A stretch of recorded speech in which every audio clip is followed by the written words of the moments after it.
Hi, MJ from FlippedNormals here, and in today's video we're creating a Ghibli style character with everything you see on screen. We're going to be doing some modeling, shading, lighting, as well as working with nodes in order to create the steam and the ripple effects in the water. So without further ado, let's get started. Let's get rid of the basics and let's just start modeling. So we always want to start off with simple shapes. I'm going to start off with a cylinder for our teacup. Also remember to head over to FlippedNormals.com to pick up the free project file for this. It contains everything that we're doing in this project by the end of it. So, you'll have a clear guide. And while you're over there, might as well check out some of the courses or some of the 3D assets that we have available. Maybe you'll find something that you need. We want a little bit of a round shape to this teacup. Sort of that old traditional Japanese looking teacup. Okay. And let's I for insert and extrude down. There we go. You could have Shift C to look through the object to sort of see what you're doing. And I'm just gonna scale this down. The inside is less important because we're not really gonna see it. It's gonna be covered in water. And so one of the things I want to do fairly early on is to sort of test the shape of this. So let's see, if we just hit Control 1, you can see this is the kind of shape. Control 2, this is the kind of shape that it sort of smooths down to. So it's good to always sort of preview your shape, at least the final shape that you want to end up at. Something I like to do is to turn off the edit mode. So when I'm working, I don't necessarily always want to see my changes in edit mode. Sometimes it can be a little bit confusing.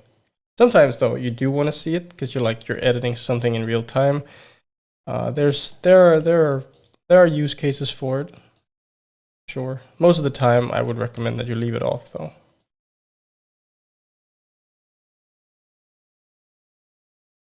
See here, you can always subdivide a little bit more. Hit Control 3, right click, shade smooth, and that's basically the shape of our teacup. One really neat trick here is you can select something and if you scale it up, it just scales uniformly.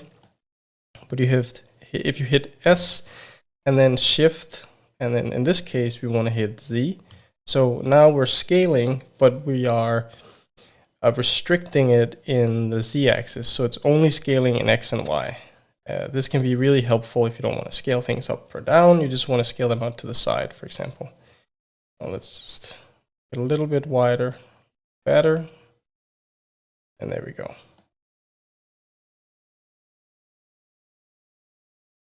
Control plus to grow your selection. And then we'll just round it off at the bottom here just a little bit more to give it more of a curve. You can hit double G to slide an edge along here as well. Makes it a little easier than trying to move it up and down manually. Okay, so that's a good start for the cup, I think. Next up, we are going to add a plane for the water. Now, the reason I'm doing a plane is because I want to be able to subdivide this, and I want to be able to subdivide it pretty uniformly. And if you use something like a cylinder, you would have a lot of spans going in towards the center, and you would end up with a lot more resolution here than you would on the outside. So by using a plane, we can eliminate that and just, we have pretty even distribution of the resolution. What I'll do is I'll just expand it till it hits the 4 corners. Go to edit mode, and I think we'll do that as our base resolution. And then what I'm going to do is I'm going to go in and cut this. So we cut it sort of to shape. So we cut the remaining parts off. So hit K for the knife tool, and I'll just start here.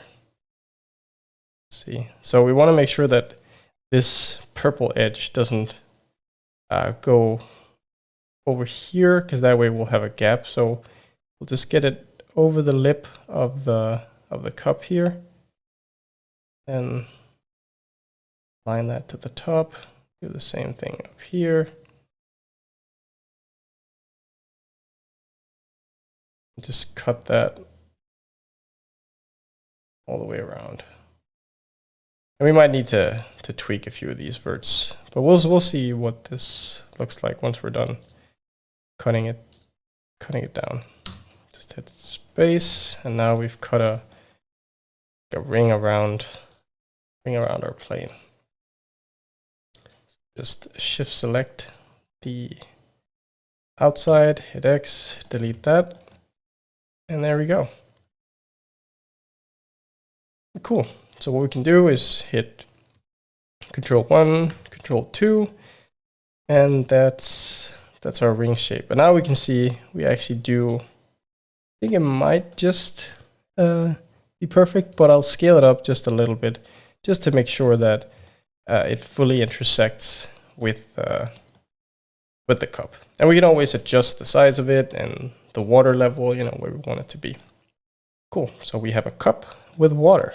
Next up, we're going to do our little duck. And I'm going to start the duck from a cube. It's going to be a really simple shape, really. And I'll take the cube, scale it down somewhat, and then I'll hit Control 1, Control 2, actually. Yeah. That way we sort of have a round shape that's based on quads. So we don't need to, you know, if we did this with like a UV sphere, it's fine for the most part, but we have this same problem here of converging edges. So we'll start with this. We'll go to our modifier over here, the drop down, and apply. And what I'm going to do is I'll go into edit mode, and I'll delete this lower half, because we don't, I mean, we will need more, but this is just to give us a clean edge to work with. Go into edge mode, and I'll just extrude this down. And you can always, like, if you saw there, I was moving this, I extruded it, it came off to the side. You can always press and hold the middle mouse button to drag it down and constrain it to an axis. So in this case, I was just pulling straight down, it constrained it to the Z-axis, which is what I want. Cool. So now we have something that resembles a ghost. I'll scale it up, and I'll do that for this edge as well. We kind of get this pyramid shape. And now I'm going to go in vertex mode, select this top vertex, hit O for our soft select, and hit S for scale. And this way I can scale, you know, everything by scrolling up and down to expand the soft selection and just pinch the top a little bit. And you can change the curve of this, and depending on what kind of fall off curve you have, the scale result is very different. Like if you do sharp, for example. So, you know, play around with this. For the most part, smooth is just fine. We're gonna do, I think, that. And we'll add another span there. Cool. Now we have a duck that can sit in the water. One thing I will do though is I sort of want to lean the duck back a little bit. So I'll select the top, G, maybe expand this a little bit, and then move him back to sort of give the feel that he's leaning back towards the cup, like so. And then we'll lower it into the water. Okay, maybe expand it out a little bit, scale it up. I think maybe we want to make it a little more flat, the top here. And there's no exact science when it comes to tweaking these shapes. You can do that for forever, really. I think maybe I want to move it just forward slightly again. There we go. And then we'll place it towards the back of the cup to indicate that our duck is sitting up against the edge, right? Cool. There we go. We have the shape of a duck. See? Good.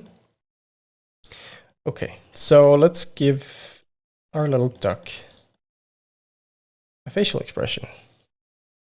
We'll just use a cube. There we go, and I'll scale it in Z to this shape, and then I'll scale it in Y. There we go. And I want to give a little bit of shape to the eyes, not too much. So I'll go into edit mode, go to edge, Control R to insert an edge. And then I'll just move this up. Oh, remember, this can happen sometimes. You know, you're moving everything even though you've only got one thing selected. It's because soft selection or proportional editing is turned on. There we go. I'll just give the eyes a little bit of shape like this. And then I'll add, yeah, 2 levels of subdivision I think is good. And we'll try to get these to sit on the face. I think this is a very useful tool, holding down Alt and middle mouse button to sort of go between views. It helps restrict what you're seeing, and it makes it a lot easier to tweak things. Now, something we can do to help ourselves here is we want to do the second eye, but you don't always want to do, you know, the work twice. And this is where mirroring can be really beneficial. The problem is if we use a mirror modifier now, you can see that this little orange dot here is the origin. It's going to flip around the axis of the origin. And what we want is we want it to flip globally sort of across this axis. So usually what I do is you can go up to Object, set Origin, and you can set it to the 3D cursor. This is only if the 3D cursor is sort of in the center of the world.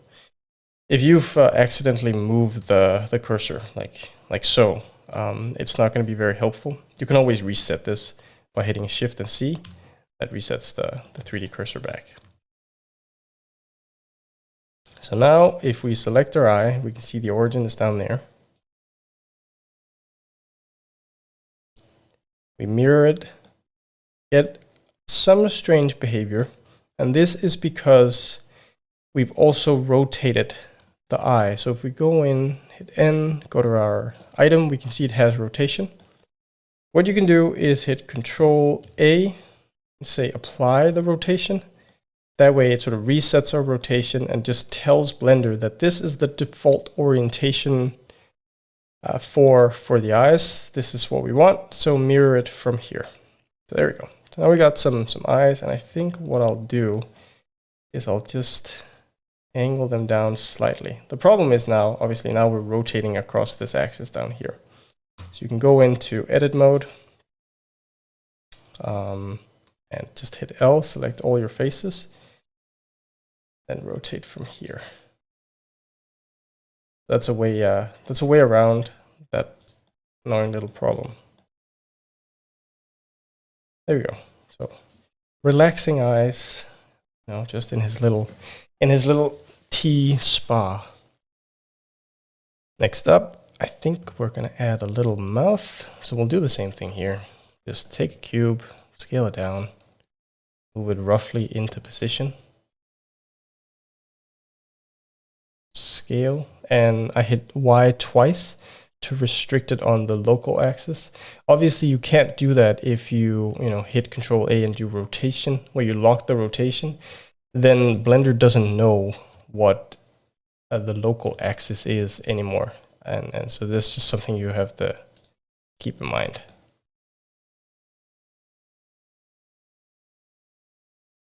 So I'll add something there as well. Just shape this a little bit. Something to keep in mind as well, if you're in sort of regular mode and you're trying to select everything, it's not going to select vertices on the backside. So if you hit Shift and Z, you can select through your model. We'll just give him a little bit of happy mouth here.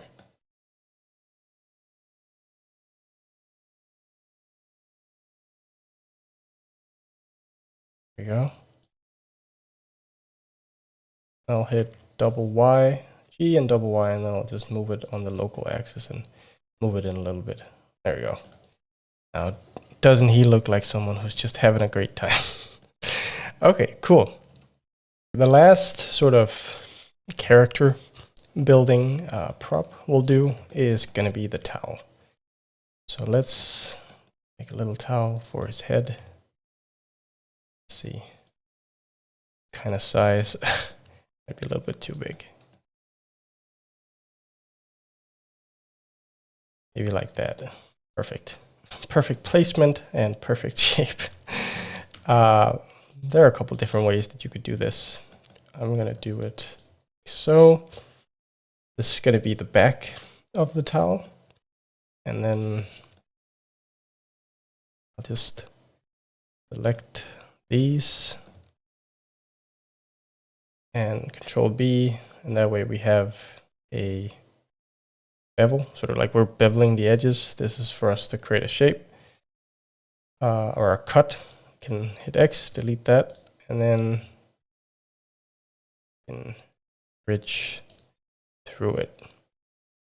You could do this by, having this edge here, then extruding this up and extruding this over. There are lots of different ways that you could do this.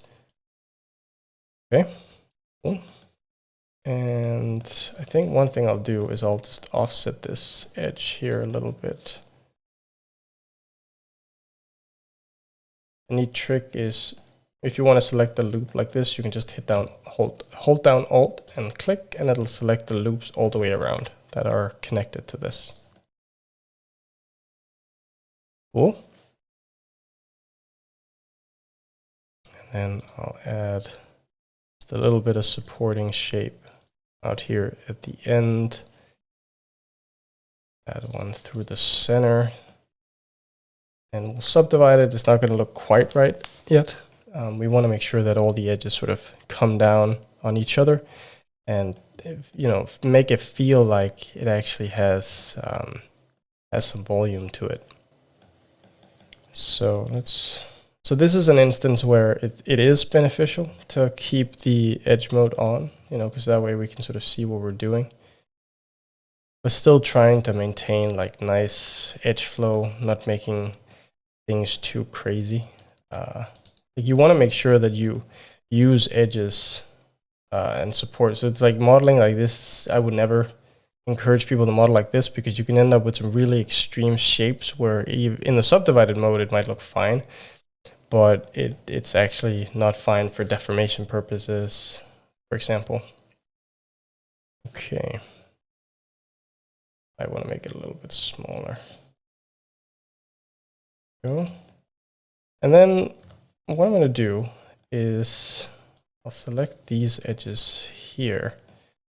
I'll enable the proportional editing. And the problem is if I have proportional editing on now, you can see it moves everything. But there's a neat setting that's connected only. It'll then only move everything that's connected. Eventually you'll make your way around the shape. But for things like this, it's a really great tool.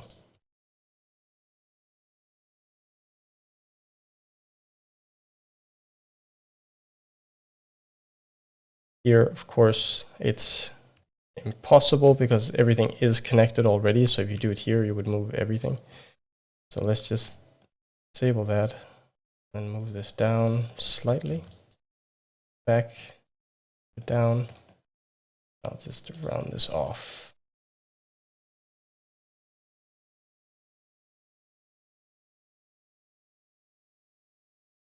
Okay. Now we have something that resembles a towel. So you'll notice that I go in and out of Shift C a lot in order to see what I'm doing and select at the back. It's just a really nice hotkey to get familiar with and to start using, as well as restricting the angle that I'm looking at things from. That's something I do a lot as well. I'll move this out here to the side a little bit, and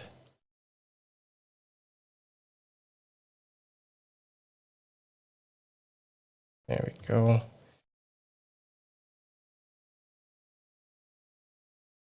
So that this actually sits on the head.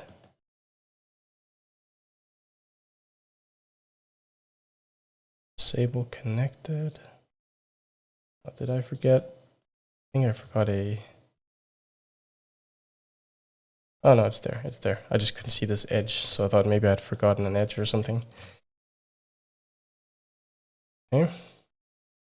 Take this edge and move everything up a little bit to give it some curvature.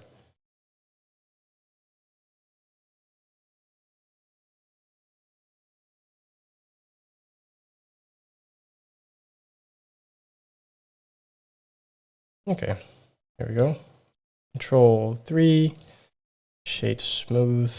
There we go. I think what I'll do is I'll just move this in a tiny bit. There we go, to sort of shorten the towel, just so they're not exactly the same length. It just makes it look a little more natural, I think.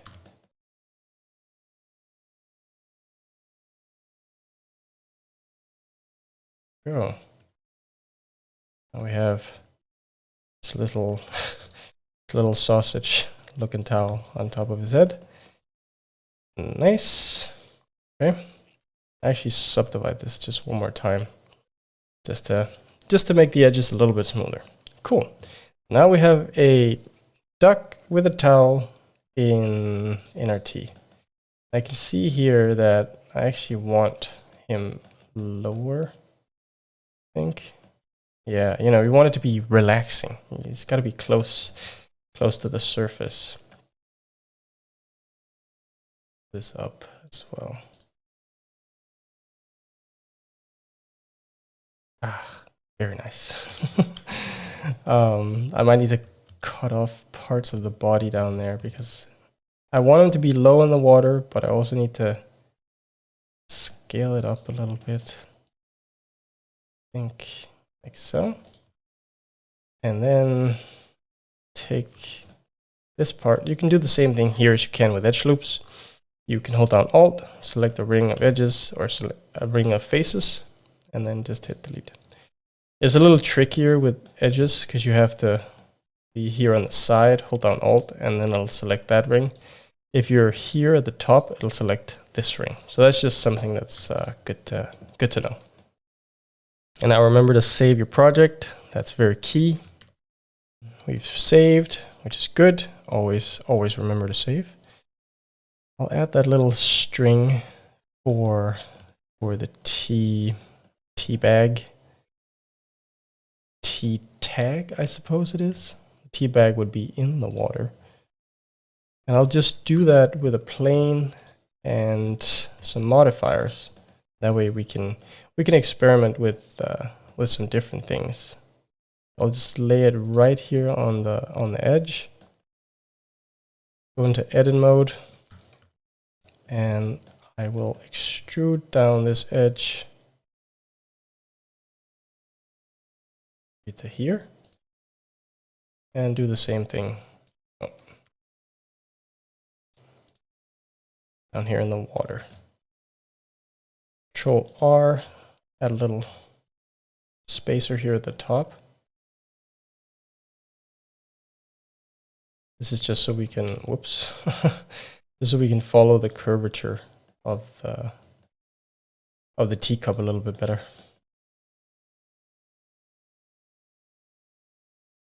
That one there.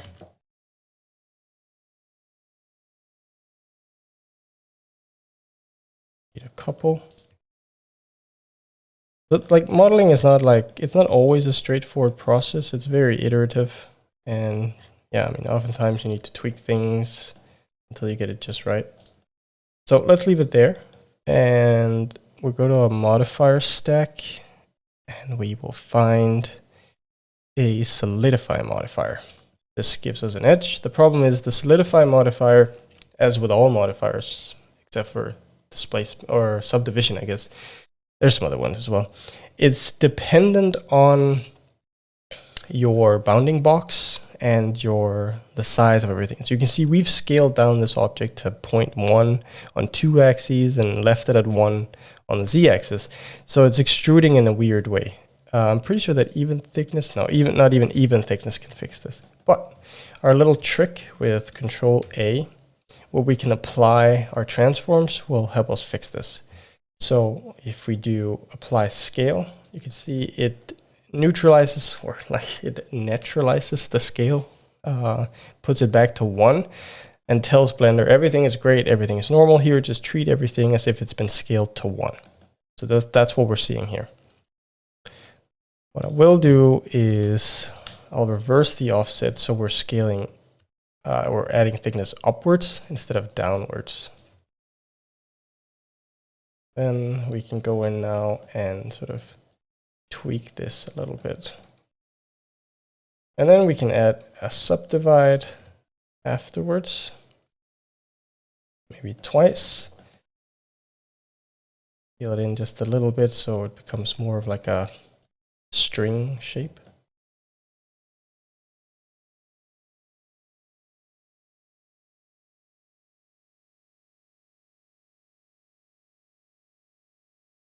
And there we go. Let's do the same thing over here. I'll just pull this up a little bit. Doesn't need to be all the way down there.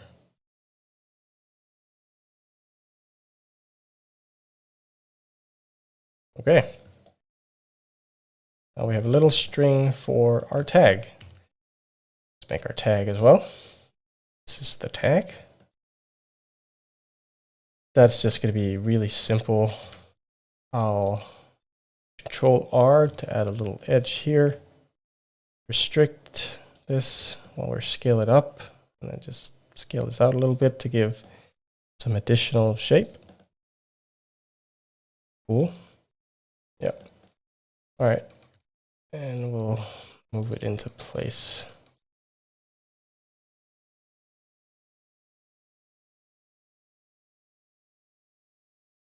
Now, the solidify thing and the transforms with other modifiers might not be as important if your scale is uniform like this. You'll need more like higher values to offset that you've scaled it. But just so you know, it's not always important. And changing the transform, like locking the transform like that, can also come with other issues. Just be aware, it's not like it's not something to fix all your problems.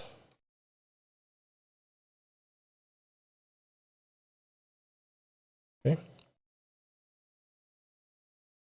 And for this one, because I want to add harder edges and stuff, I am going to extrude this instead of using the solidify modifier. This is because I want to give the edges, I want to round the edges off just a little bit, but not too much. But as with everything, if I subdivide it now, it's going to be super smooth. So Control R, just add a little bit of structure here. One in the center, then one up here, one down there. And then I'll hit Alt, click this, Control B to bevel. There we go. And then subdivide it twice and smooth it. There we go. So now we have like a little simple T tag. Let's actually pull it out from the cup slightly. There we go, that's the one. There we go, so it sort of looks like it's attached to it. Over. And then I wanted to do that little secondary one, just to add some shape to it. I think that's going to make it look a little more interesting. Because, you know, why not? It's a special, it's a special teacup. One thing now that I've scaled it down, it's also thinner. So maybe to keep with everything, I want to just thicken this up again. So I'll scale it and hit Z twice to give it the same thickness as the one below.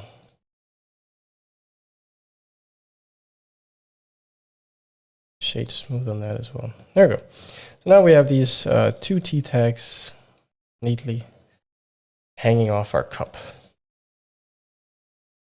Just looking at this as a whole again, I think I want to make the egg a little bit bigger. But one thing I want to do first is I'll just name these things just so I have a vague idea of what's happening.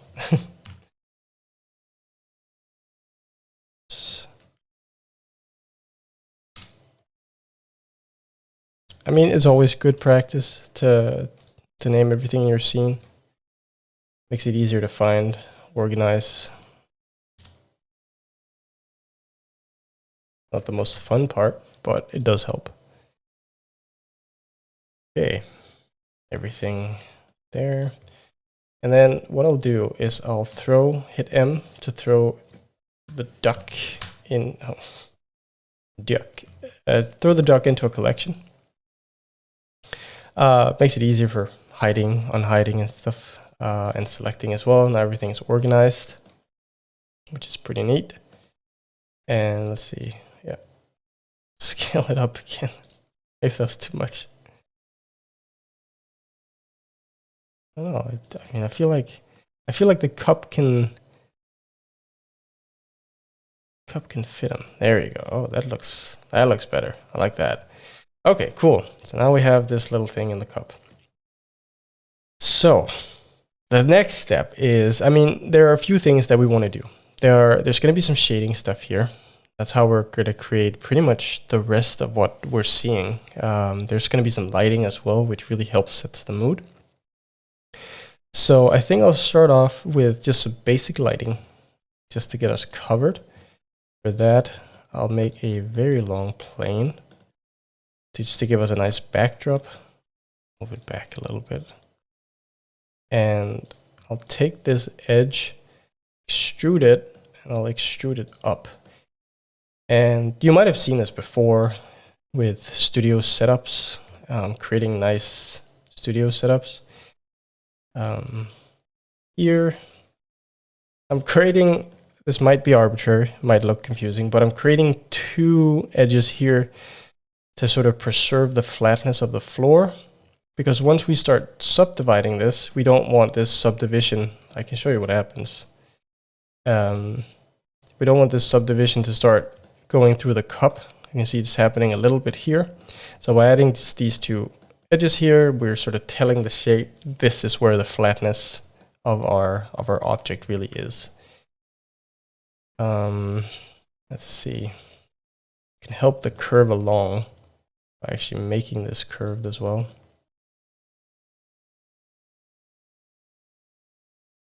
Okay. And then I'll add just a edge on either side. So once we get to the edge here, we don't get like those funny round edges.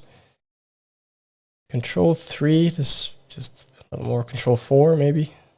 Remember to up the render one as well. Right click and shade smooth. There we go. Now we have this nice and curved and pretty, you know, uniform background. So what does this look like with actual lighting? Now that is always the tough one. So what I'm going to do, I'm going to set mine. I'll use cycles and I'll set it to GPU compute. It's just faster for me, and if you have a decent GPU, I would really recommend that you do the same. Another thing is denoising. I find that with my setup, it really helps a lot. So that's what I'm going to do. So right now, obviously, we have no lighting to speak of, and it looks pretty boring. Let's just get started here. We'll take an area light and move it here and make it face the duck. And we don't want these lights, like we don't want to create too many lights, but we also want to create just enough lights for what we need. Let's see. 100, 200. It's really hard to gauge intensity of lights before you have colors, but I'll just do some basics just so we have something to look at.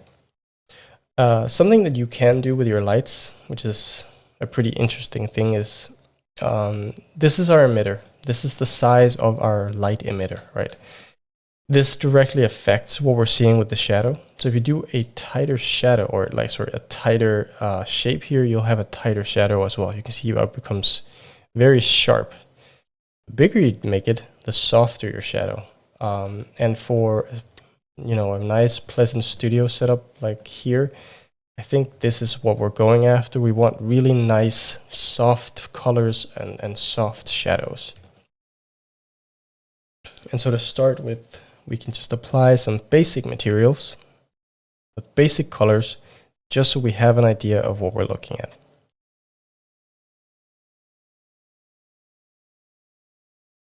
So we'll have our duck yellow. One thing that I'm going for with this is more of a pastel look, which means that we'll also have, like, the colors will be, I mean, they won't be desaturated, but they won't be like fully saturated either.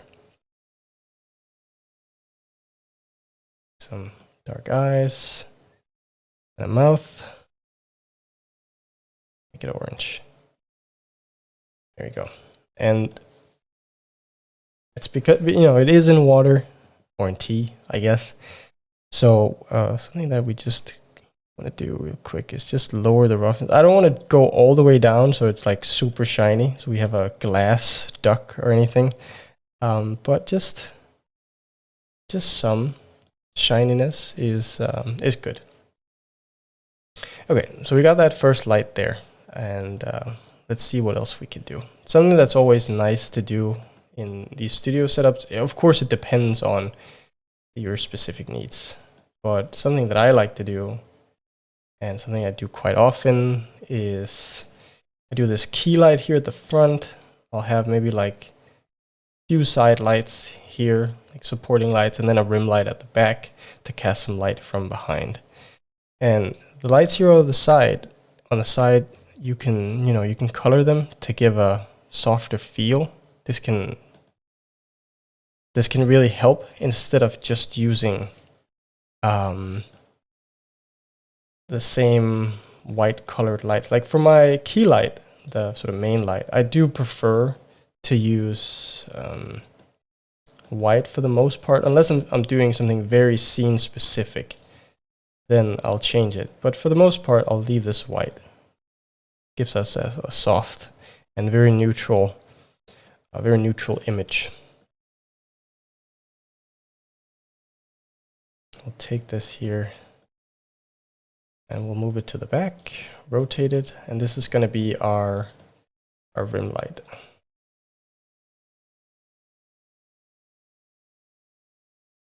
Maybe we'll decrease this a little bit, make it less intense.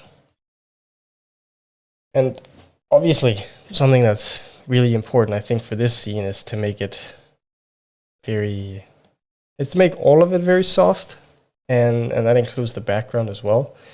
So we'll do some specific lighting for the background and some colors here. I think that's going to be our best bet. You know what? I think that was pretty much spot on. Okay, we'll use that for now. And then I'm gonna just move the floor up a little bit. Make sure that the cup is actually sitting on the floor, or as close to it as we can. There we go. And now in order to help with our background, we're gonna do like a background specific light. And what I like to do is I like to scale these up quite a lot to make them really big and really soft. and then just crank up the intensity. Now it's really hard to see what we're doing because we're constantly moving around. So when we get to this point in the project, what I like to do is I like to split my view or split my workspace, whatever it is. So, and then have like a fixed camera that I'm working off of. So we'll do another 3D viewport. Let's hit 0 to fix it on our camera. This is going to be sort of our workspace. And the annoying thing is, the camera doesn't follow what you do, but we can fix this by hitting N, go to View, and Camera to View. That way, when we move our camera around, or move our viewport around, we're actually moving our camera. And then we go out of that again, scale it up a little bit. And because we're in the era of Instagram, I'll make this square. Just because I think that'll fit nicely, just because it's a very square subject. You could do normal wide render. There's nothing wrong with that. Okay, and go into the camera view again. Go. And then the same thing up here. Just use middle mouse button to drag this top bar. Let's render. Go. And to help myself, something that I often do is it can actually be a little bit tricky to see what you're doing here, at least for me. So if you select the camera and then go to viewport display and the pass per 2, just crank it up all the way to 1. That way we sort of block out everything else and we can see our subject. And I like to disable the overlays, disable that as well. And there we go. So now we have, somewhat of a scene, and this is what we can focus on. I'll turn on the camera view again, just so I don't accidentally move the camera. And this is the view we'll be looking at, and this is the view we'll be working in. Okay. The goal right now is just to remove all the color from, or all the white color from the image, or everything that's not supposed to be white, at least, because it's a very jarring, it really jumps out at you. Semi teacup color. And we'll just do the same for tea water thing. There we go. And these are all placeholders. We'll fix these and edit them in a little bit, but for now, I just want to get something down. We're not staring into pure white. Helpful tip here as well, if you want to copy a color from one object to another, you can select the objects, all the objects that are missing color, and then at the very end, shift select your final object that has the color, Control L, and say link materials. That way they're linked and they use the same material. So if you make any changes to the material, it'll affect everything that has that material on it. Okay. Let's see, I think I want to take this background here and maybe make it a little more saturated.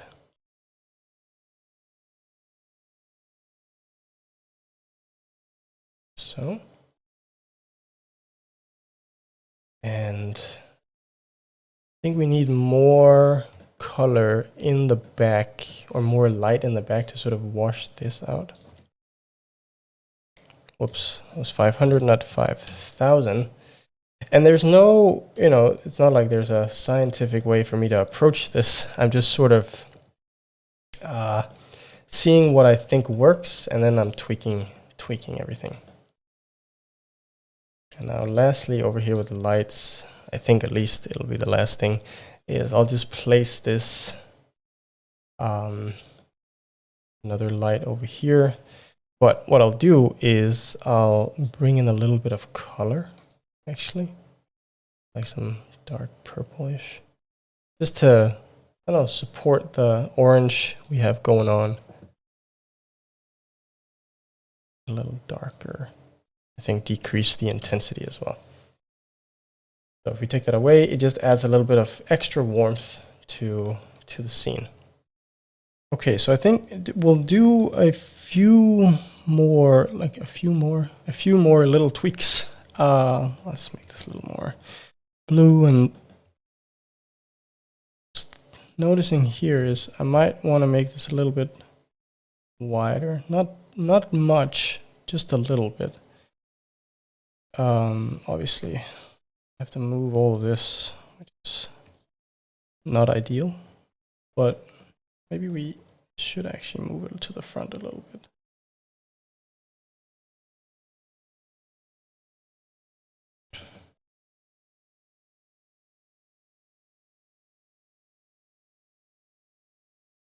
There we go. Now we see them a little bit more, which is nice.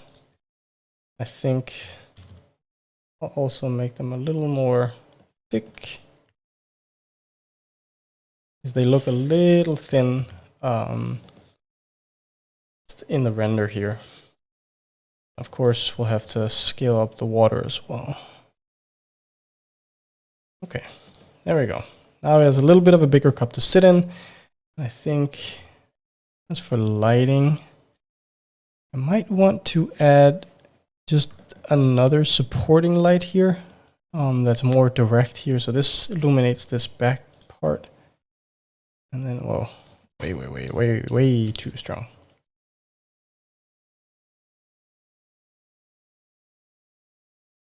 There we go. So now we have something, you know, a little more here.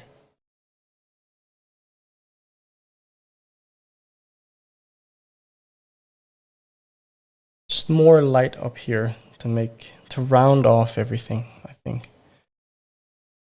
Okay, so now to the, I guess, other exciting part, because everything's exciting, is gonna be more of the shading part of it, where we're gonna be looking at some more node work, which is pretty exciting. And you know, for some, this might be a little daunting.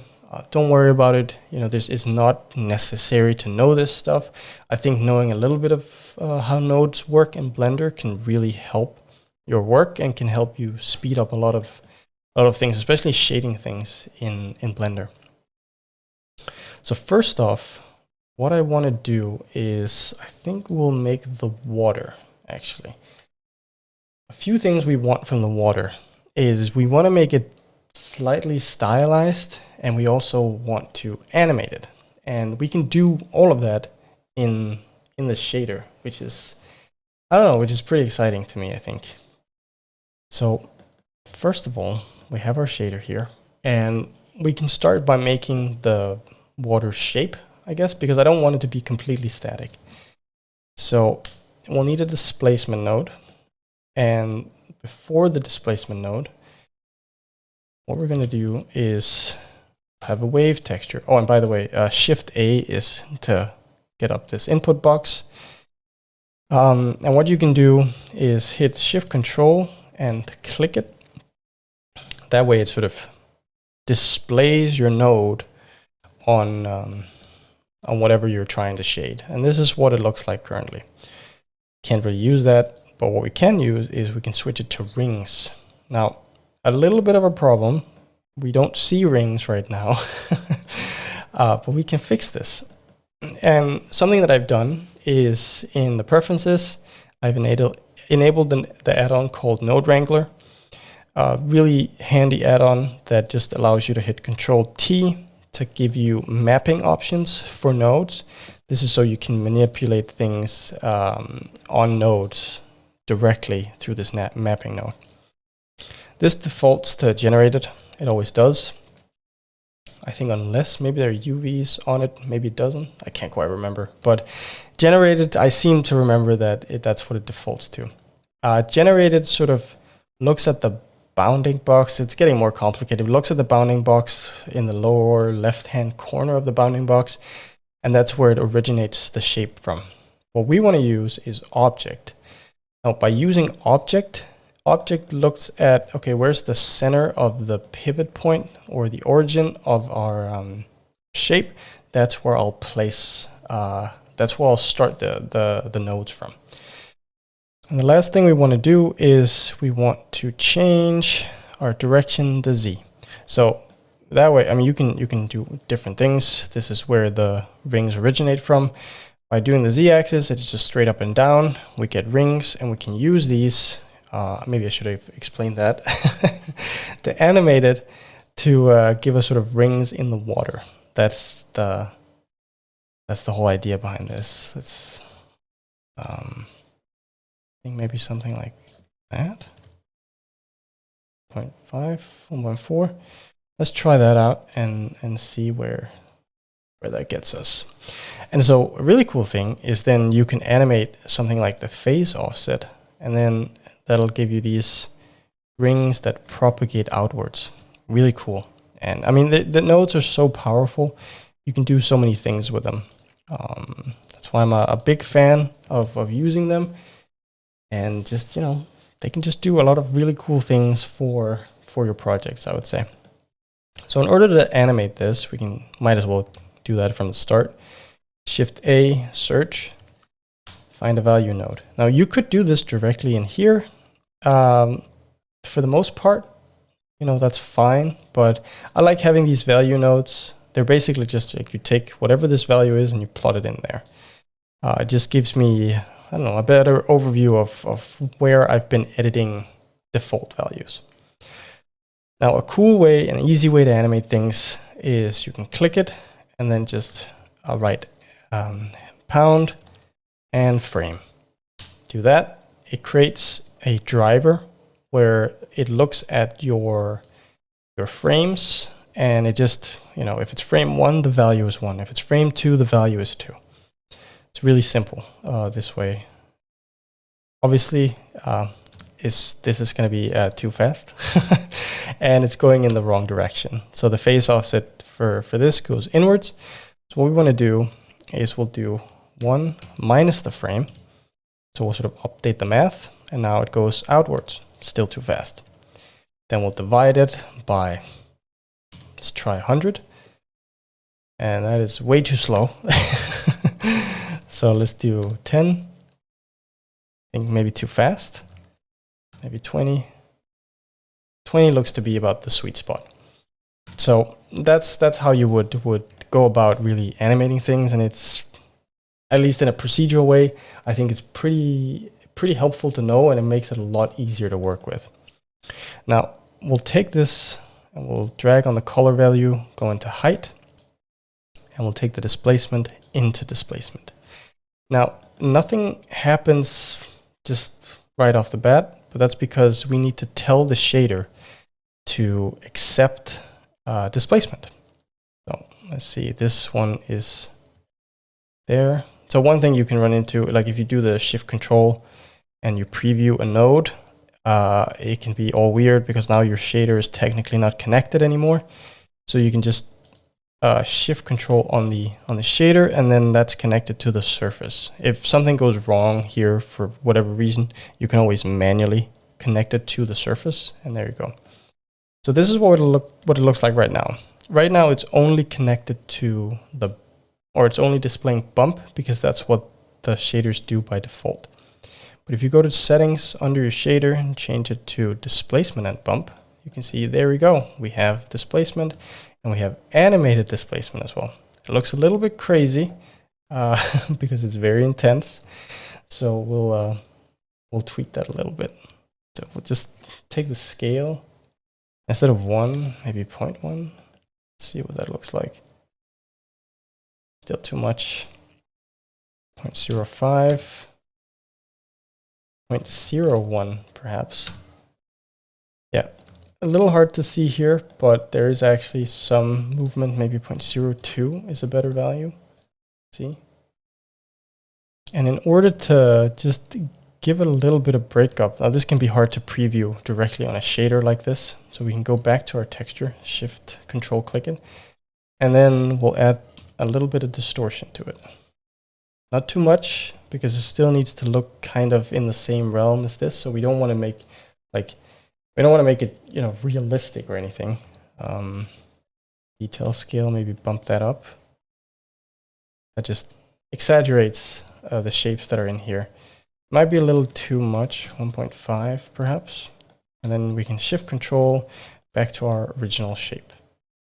Now, one of the problems here is that we might not have enough resolution. So we'll do 4 and bump up our render one to 4 as well. Shade smooth. And there we go. So now, he's sitting in a relaxing bath with, or a relaxing cup of tea, I guess, with rings going outwards from the center. And something really cool we can do now is, instead of just having this blank value here, we can use what we have, this color information, because that's all it is. I mean, we're just converting this to a displacement, right? But we can take this color information and use it, effectively using it as a mask, and that way apply colors to our shader based on what we have here. So what I'm going to do is I'll take a color ramp. I'll take this color, plug it in here. So now we're telling Blender, use this as a mask for what we have here. And then I'll plug this into the color. And if we preview it now, we can see this is our displaced water with color. Obviously, we're not interested in this hyper stylized black and white sort of theme, but we want something with color in it. So let's see. Put these a little closer together to give us this kind of stylization, I think. And then we'll add some color to it. Let's see.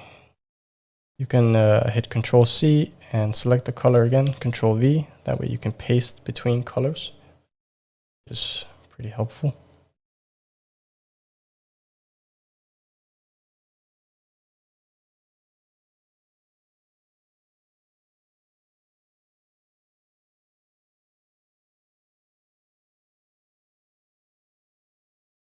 Okay, so there we go. So now it's also a lot easier to see what's actually happening.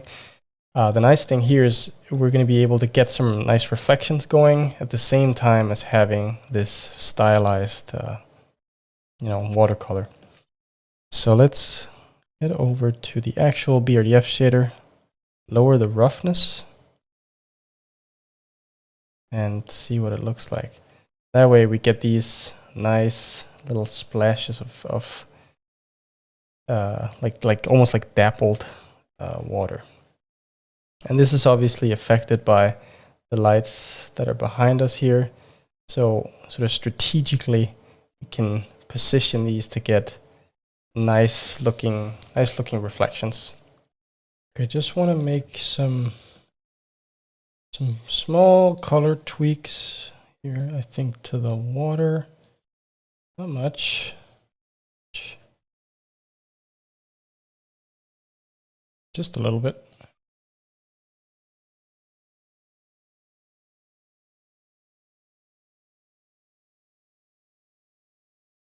Like so.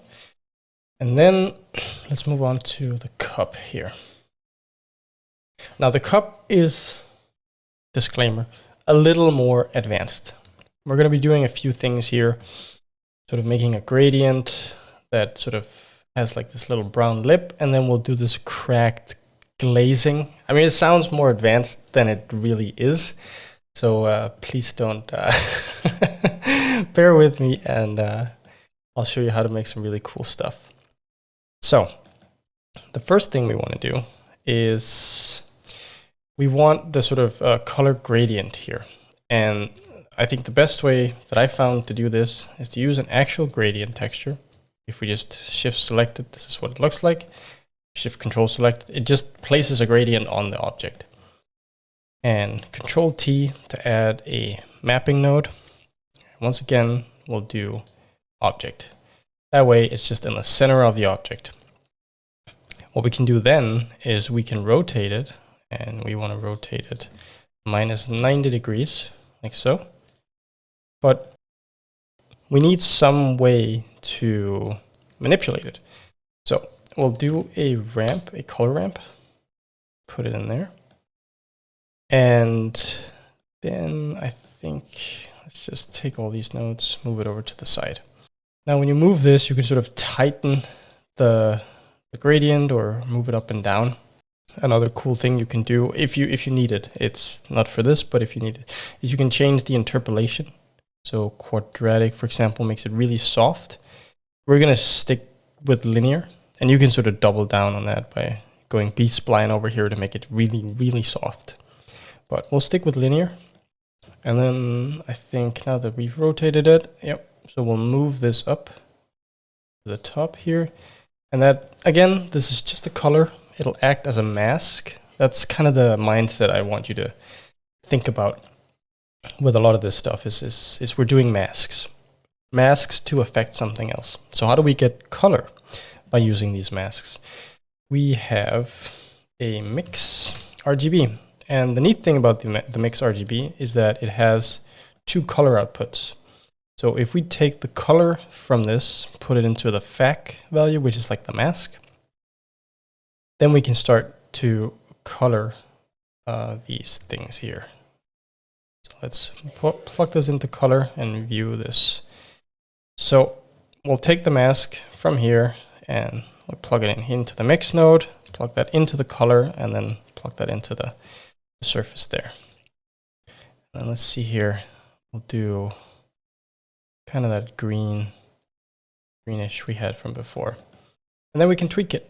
So now we can tweak this, tighten the gradient a little bit until we get somewhere around the top. This is just from looking at references of those like Japanese style teacups, if you will.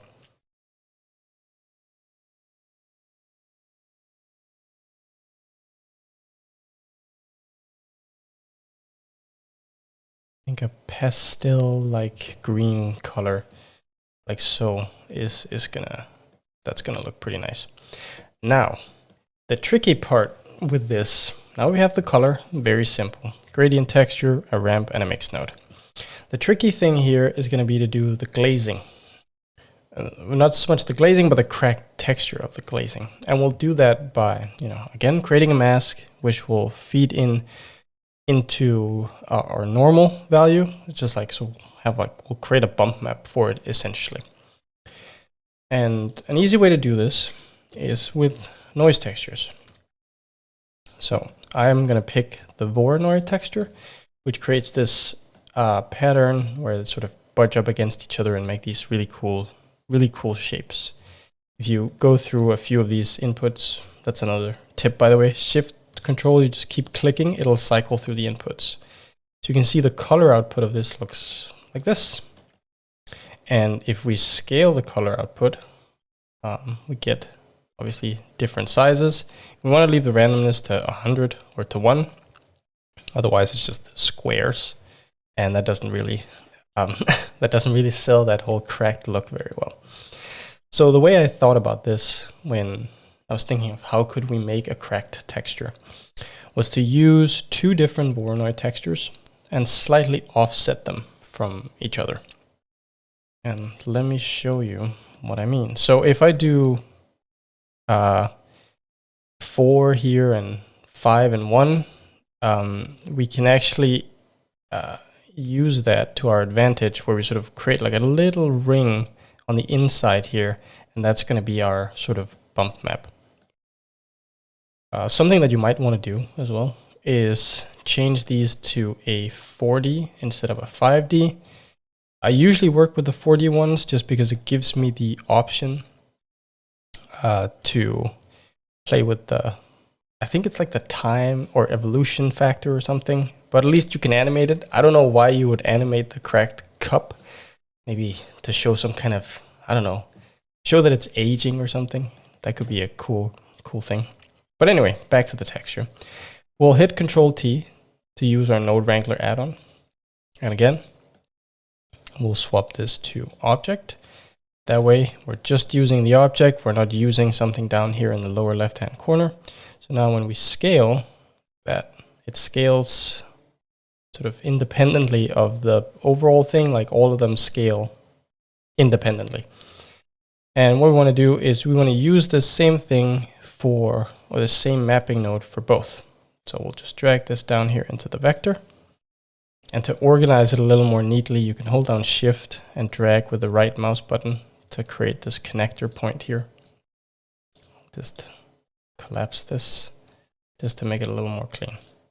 Okay, so this is what we have now. We have two identical noise textures, Voronoi textures that we want to offset a little bit.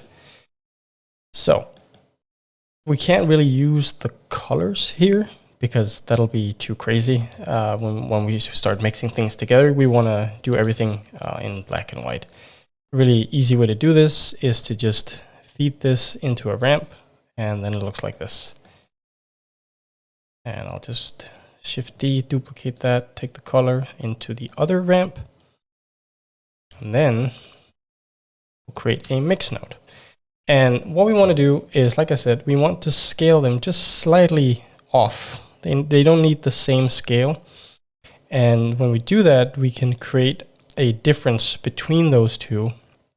I know it's very abstract trying to explain all of this, but I hope you'll stick with me. We'll create a difference between these two textures, and we'll just have it show the difference. So important when you're using a mix node to mix two inputs is up the fact value to 1. I mean, unless you don't want 1, obviously. But for the most part, you do. What we're going to do is change this to difference and view our output. Nothing right now because there is no difference. They're the same output. But if we change this to 4, for example, you can see, okay, now we start to see a little bit of variation. If we scale this up ever so slightly, close to 5, you can see we start to get exactly what I was talking about. These small little cracks, which will act as a mask. And we'll use that mask for our bump. Now, something, I guess, a little bit extra that I want to show you. An easy way to do this, because maybe you're working with this and you think, okay, I want these to be bigger. And you're like, oh, okay, so I need to change this. I'll change this to 7. Then that'll be 6.9. No, that was too much. I'll decrease this. You know, playing around with the scale can be really annoying when you have to adjust inputs independently. This is where our value node comes in handy. Now, we can take this value node, put it into scale, shift right mouse button and drag, take this input and into scale again.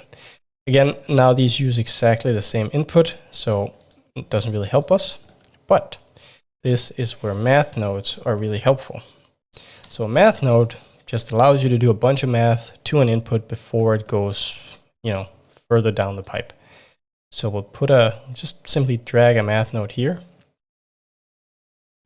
Shift D, and then we'll just drag a math node down there. And now it'll take whatever input is here, let's say 5, and right now it'll just add 0.5 to it. You could multiply as well. That would probably work just as well in this case. So you can kind of experiment to see what works best for your case. But for this, we'll just do add, and we'll do the top input here.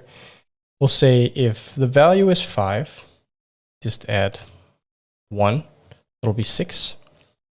If the value here is 5, just add 0.99, 0.98, maybe. Cool. And then there you go. Now you have a more procedural system for increasing the scale. Multiply is probably better, to be honest, because this is going to add. It looks pretty decent anyway. But multiply might be a better option. So 5, too big, 3 is probably good. And that way we can sort of manipulate this so we're manipulating both textures from only one input, which I think is pretty powerful, actually. Okay, so now we have our values here. I really hope you stuck with me so far. I know this is this is a little more tricky to wrap your head around, especially if it's the first time you're dealing with nodes. But I hope nonetheless that it's still sort of useful. Now, one thing we want to exclude is up here at the top, where we have that brown rim. We don't want the glazing to crack, or at least we don't want it to show through as being cracked. So we can use our mask from before, though I think it might be a little bit too tight up here. So we'll make a duplicate of this and use this as a starting point for a mask. So the way we can do that is by using another mix RGB node. We'll just Shift D this, and then we'll mix the top input with the bottom input. And let me show you how that works exactly.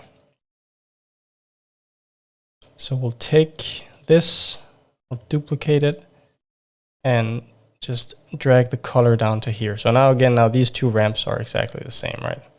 What we can do with this ramp is we could extend it so that the glazing the crack of the glazing is smoothed out a little bit more. So take our difference and we'll just plug it in. Doesn't really matter which one. Take the color here and plug it in here. And then we want to make sure that we change this from difference. So with the kind of colors that we have black and white, white, black there. We want to change this to multiply. There we go. You could do screen as well, or lighten. That would have like the opposite effect. There we go. And then now we have this mask here where we can fade out the intensity of the cracks. There we go.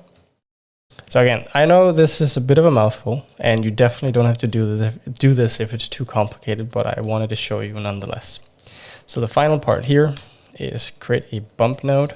Just drag it onto the input, and we want to change this from normal to height. Take the normal value into the normal, Shift Control click our little mesh here, and there we go. Now we have cracked glazing, though it looks like it's inverted. So we can just press invert. There we go. And then we might want to lower the intensity a bit because it's very, very cracked. Let's see. Yeah, there we go. Okay, so now we have this cracked glazing. It's a little hard to see when we're using denoising because the details are so fine, but once we get into rendering, for example, then that would be picked up. What we're looking at here is mostly just for visualization, so we know what sort of the approximate final result, if you will. Okay, so the two last things are going to be, I want to just add a little bit of detail to this, and then I want to add some animated smoke coming up from behind our little duck here, and then we're calling this done. So really simple for this little T tag here. I just want to add just a little simple shape. So I was just thinking like a circle, for example. So what we can do, again, we can use our gradient texture that we had before. And we can change this to a quadratic sphere. So the quadratic sphere is just like the quadratic is the fall off, the sphere is the type of gradient. So it is just a round sphere. But we can't see anything. It might be, okay, there's something here on the back because it starts at the lower end. So again, we'll use our new best friend, Control T, for mapping, and we'll change this to object. There we go. Now we have this object here in the center of our object because that's where our origin is. We'll add a ramp because we want to modify this. Right now, the fall off is too soft. We can change this from linear to constant. That just means it's one color. There's no gradient whatsoever. And we'll just do something like that, I think. Once again, we'll add a mix node, put this into our mask, put this into our color, preview this, and then give this sort of a reddish color that we had. Change this to white. There we go. Very simple. And because these two use the same material, it's already applied.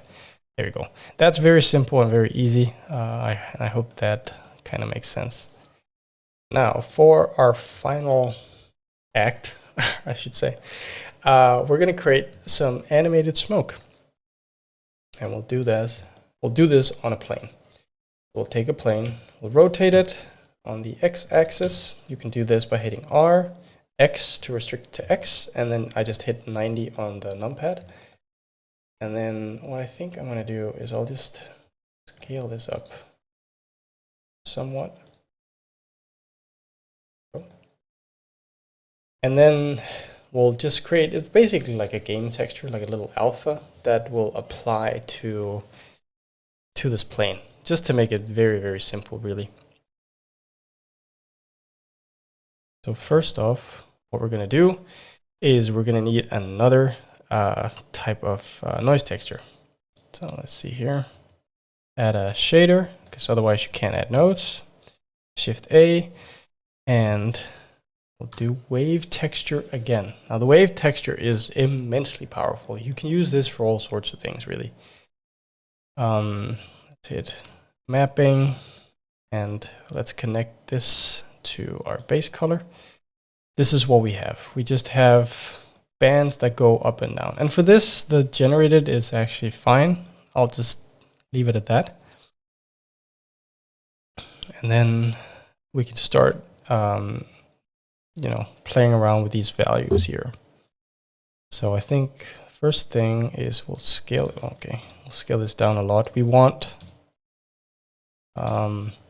just like, yeah, like this, just a couple of streaks. I'm thinking 2 lines of smoke. So each of these is going to be like a steam, like 2 lines of steam that go upwards.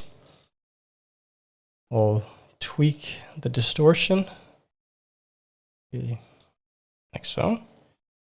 And then maybe add a little bit of detail. Like you don't want to add too much detail, then it becomes, you know, this kind of realistic smoke. Just a little bit of the detail scale as well here.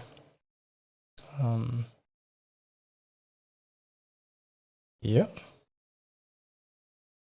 Okay, and then if you wanted to find something different, you could always, like, you know, move the offset like we did before to maybe find a better, maybe there's like a better placement for these or something. I don't know. I think distortion maybe down again.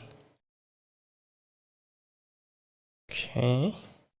And something cool you can do is if you've like if you took this and you rotated it in here in edit mode, for example, things can get messed up a little bit. You can always go in and rotate, for example, here, like so, or like 90 degrees if you wanted to have it go the other way. Obviously, you could edit the X and Y here as well, but just so you know that you can use the mapping node to tweak this. Okay.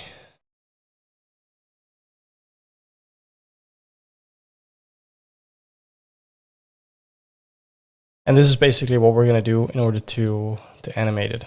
So, you know, you can move this along here, and then they'll just create smoke going upwards.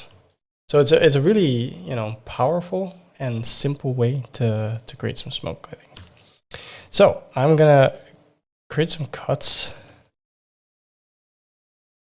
right here, and then I'll just delete this part, just so we don't have, you know, we have a smaller version of this.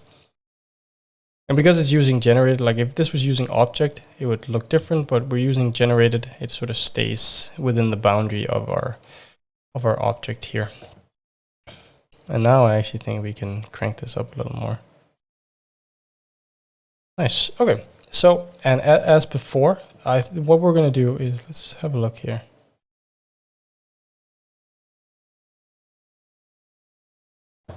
This actually gives really nice animation, and it's loopable as well. Here's a tip for you. So rotation 0 to rotation 360, then it's loopable. So you could just have loopable smoke that's infinite. And you know what? I think this is the value we're gonna. Let's try and animate this value. So we'll do what we did before. Pound frame. Oh. Boom, like that. And let's see, way too fast. Take that, divided by 100. Maybe still a little too fast. 200. There we go. So now we have nice, relaxing steam going up from behind our little duck. But obviously, this is not, you know, the ideal steam because it's a plane. So we'll take the color here and we'll plug it into alpha. Cuts away all the black, keeps all the white parts, which is nice. So if you're using something like Eevee, Actually, even if you're using cycles, I think, yeah. We want to cut this out. Oh, maybe not. No, okay, with cycles, it does respect the alpha, but if you're using Eevee instead of cycles, which you totally could for all this, you want to select your shader and come to viewport display and change blend mode and shadow mode to probably alpha hashed and alpha blend. That'll give you a better result when you're sort of doing it in a real-time viewport. Just something to keep in mind. Cool. So we'll position this, find our little duck here, and obviously it's too much. So now we need another type of mask. One thing I just want to test before I do this actually is all off here, so we can make it more stylized by just this is sort of increasing the contrast, so to speak. Okay, so we have that. Ignore that for the base color. Actually, we'll just infer the base color from this, so you could make it red if you wanted to. Cool. And then we'll take these two or take this and merge it with what is going to be our mask. So for the mask, I'm going to use the gradient texture again and use a quadratic sphere, because remember, it's a sphere and we can sort of manipulate it with the mapping node. So if we look at this now, this is what it looks like. Let's use object instead, and then you can come down to the scale, and then you can actually scale this like so and get a nice smooth mask with really nice fall off. Again, a color ramp, I use this all the time. You can use this to tweak your mask. So if you wanted to, I think this is what we'll do. We'll have more visibility in here, and then it'll fade off a little quicker. That's it. That's a mask. We'll simply just take a mix shader, and we'll mix these two inputs. Take the FAC all the way up. We can preview it and set it to multiply. There we go. So now we have the black stuff around here. Remember, the black stuff is what's going to get sort of stamped out, and the white color will remain. So we'll take this and replace the input down here in the alpha. Shift Control click our node, and there we go. Now we actually have this here. You might want to just make this a little softer and move our quadratic sphere just slightly in so it doesn't actually clip the plane. And that's it. Then you can take this steam, if you will, just rotate it slightly. You could duplicate it, move it over to the other side. There we go. So you have like these two columns of steam. And something really cool you could do is take your shader, because these use the same shader now. Click the little number button, make it unique, and then use the phase offset. There we go. So now you have two different phases of the smoke. They sort of happen at different times. There you go. So now they don't look exactly the same, but they sort of still happen at the same speed, and you have something really nice looking. That's it. All right. Thank you so much for watching. I know this was a long one, but I hope at least there were a few helpful tips in here.